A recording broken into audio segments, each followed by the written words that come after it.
دخلت على شاب في وكالة بزرعة بيعمل بإيده السبرتاية.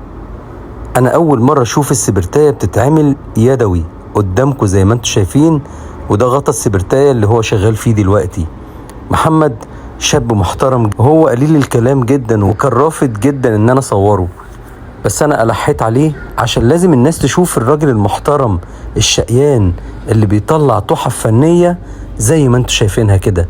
تخيلوا محمد بيعمل السبرتاية دي وبيبيعها ب150 جنيه جملة، وممكن يبيعها لكم قطاعي كمان بنفس السعر. يلا نشوف حكاية محمد ونشوف بيعمل السبرتاية ازاي. وما تنسوش اللايك والشير وتتابعوني وتدعوني من قلبكم بالخير. يلا بينا. السلام عليكم ورحمه الله وبركاته. حبيبي عامل ايه؟ طبعا انا شرف لي ان عندك الاول، والله العظيم بجد.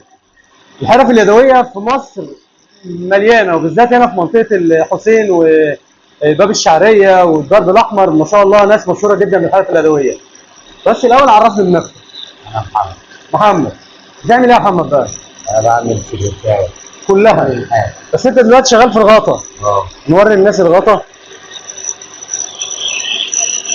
محمد بيعمل الغطا ده، الغطا اللي فوق السبرتاية. قول لي اصلا انت الشغلانه دي انت اتعلمتها ازاي؟ والله اتعلمتها من وانا صغير. مين اللي علمها لك؟ يعني كان خالي فاتح مصنع، بس نفس الشغله كده، بس ايه، الالمونيا وكده. حلو. دي ورشه والدي وانا شغال يعني لما والدي توفى انا مسكت الورشه. الله يرحمه. لا ده. وبتكمل انت ما قلتش تشتغل شغلانه ثانيه؟ لا عادي، ما هي دي اللي موجوده.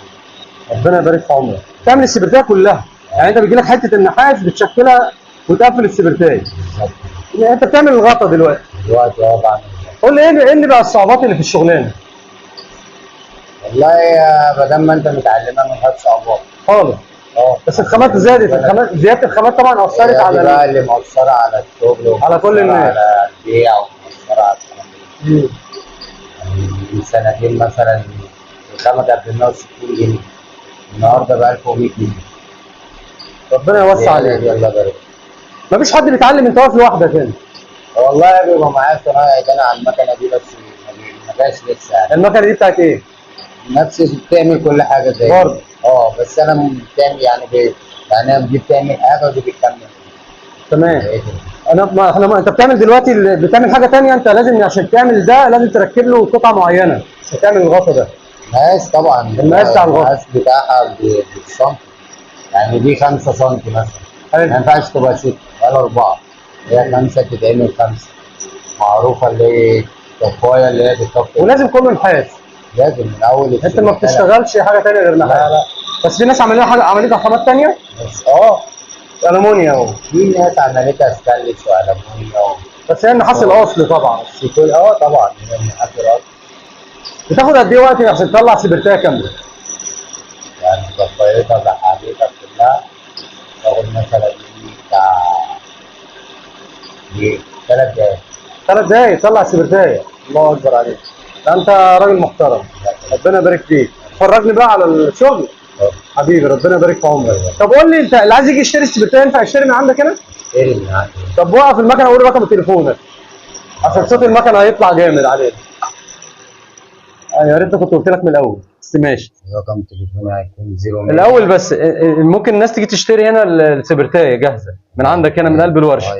طب قول لي السبرتايه هتبقى بكام الاول؟ السبرتايه مثلا تبدا من 150 جنيه. 150 جنيه السبرتايه؟ دي بره اغلى من كده النحاس.